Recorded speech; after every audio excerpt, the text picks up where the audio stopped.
Hi everybody, welcome to this brand new episode by JargonWorld where we uncover business jargons for you one concept at a time. So in today's video we'll cover a very important topic where you can closely correlate with the emotions shown on the screen when we invest our money into the business. So let's get started. So the topic that we are going to discuss is trade payable ratio, which simply means that when as a supplier we send materials to our customer, so what is the duration and within which we get the money back from our customer. So it is basically the frequency of getting a money back for the goods or services that we have supplied to the customer. So now we come to the formula. So in the formula has two parts. The first is the trade payable. So when we calculate for large organizations, we typically take a ratio of the trade payable at the beginning of the year and the end of the year to offset the seasonality effect during the year. And the main formula states that the total credit purchases that a business makes and the average trade payable that it is bound to pay to its suppliers. So the ratio of it is the total trade payable ratio, and when we calculate it in days, we take 365 days and divide it by the trade payable ratio. So now we will move to a very simple example, a real world example, so that you can easily correlate and grasp the concept in a very simple manner. So we'll take an example of this happy person, and this happy singh runs a business where as a restaurant owner he the raw materials required to run his business, which is groceries and vegetables, he gets it from his suppliers on credit. So and the assumptions that we have taken is, suppose at the beginning of the fiscal year, fiscal is by the mean accounting year, so by in the start of the accounting year 75,000 was his balance, and at the end 25,000 was his balance. So we'll just plug in values into the formula we just saw.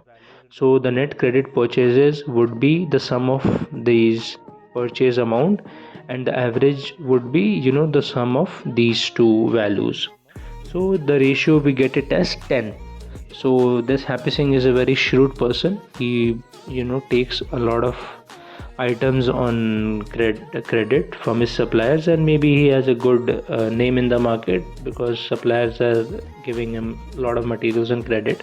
So now if we have to calculate this in days, so we'll just divide the ratio from 365. So we see that happy singh is able to get 36.5 days of credit. So he purchases a material worth 100 rupees today, but he gives the money back to the supplier after 36 days, which is by the way a very good number as a business. But as a supplier you would definitely want to get money earlier from the business. So now that we have understood it, what the concept means, let's go to a real world example.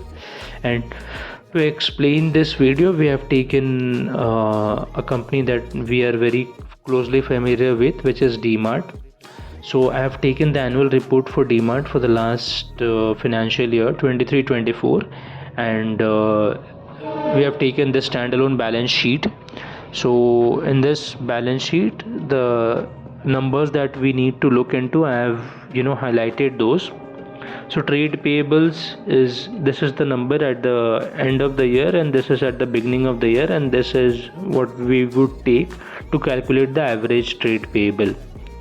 Now moving to the profit and loss account. So the purchase of stock in trade is what we will use to calculate the cost of goods sold, or the total total value of the items that we have purchased.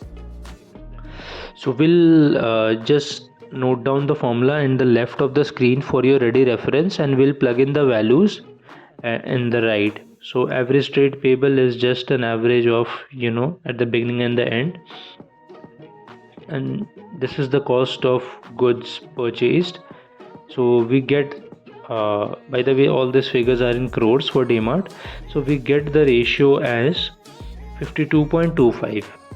So, and when we divide 365 by this, so on an average Dmart takes only 7 days to pay its suppliers. So you have seen that 43,214 rupees worth of material Dmart purchases during the year, and they pay back to the supplier in 7 days, which is a very good number if you see any company in the retail space. So Dmart is definitely, setting some new industry standards over here. So when we talk about Dmart, we'll talk about another company in the same retail segment, which is Spencer's Retail. And we have taken the same period, FY 23-24, their annual report. So from their balance sheet, we'll take this trade payable, and we will take the average of it. And again, the purchases of stock in trade. So this is what the total purchases that they have made in the year. So we'll take this number 165. All these values are in lakhs. So again, the same ritual, we'll note the formula left of the screen, and we'll plug in the values. So average trade payable, trade payable ratio. So we get the trade payable ratio as 5.19. So we just saw for Dmart it was 7 days. Any guesses based on, not the guess, this is a mathematical calculation. So you will be surprised to look at this number. It is 70.38 days. So it is 10 times more than what Dmart takes. So if Dmart purchases 100 rupees worth of material, they pay back within 7 days, and Spencer's takes 70 days as the time taken to pay to its suppliers. So this is now that we have noted these numbers, let's go to the benefits and advantages, both from the lens of a supplier and from the lens of the business. Why a business would want to pay back within 7 days, and why a business would want to pay in 70 days. So the first is strong supplier relationship. So if you look as a supplier, suppose you have a new startup, suppose the buzz of the market is, suppose you start trading in makhanas, you've built a decent brand, and you go to Dmart and you go to Spencer's, and you pitch your product. So when you look at these numbers, you are assured that within 7 days, the working capital that you have invested in, procuring the material or everything, your business, you'll get back within 7 days. But for Spencer's, it will take 70 days. So when you pitch your product to the customer, you will, take into account the fact that it will take 70 days to recover the money from Spencer's, wherein within 7 days you will get the money from Dmart. So it will lead to a greater supplier relationship, which goes without saying. And the second point is the working capital management. So cash is king, always in a business. So a business survives to make money. Business exists to make money, and if you are not making money out of the business, if you're taking a lot of time to get your money back, so this would strain your working capital management, and it will lead it will restrict you from entering new segments, or trying out new areas of improvement within your business. So the third is a bargaining power of suppliers. So it is obvious that if a supplier gives you, if you give a supplier in payment within 7 days, you will definitely get a cash discount, or a trading discount for having this a less lead time of payments compared to the other business. So this is one of the reasons why all the materials and Dmart they claim that on an average it is 6% cheaper than what you get in the market.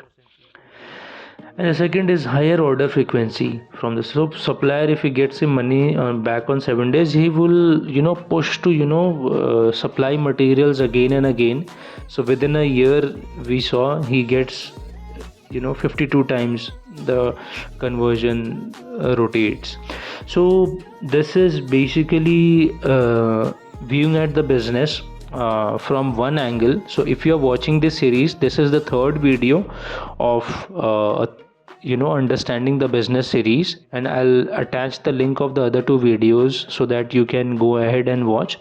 And if you are with us at this point of time, a sincere thank you to each one of you, and I would sincerely request you to like, share and subscribe so that this video gets amplified to your friends and family who would be starting a business, or you would like to understand a business better.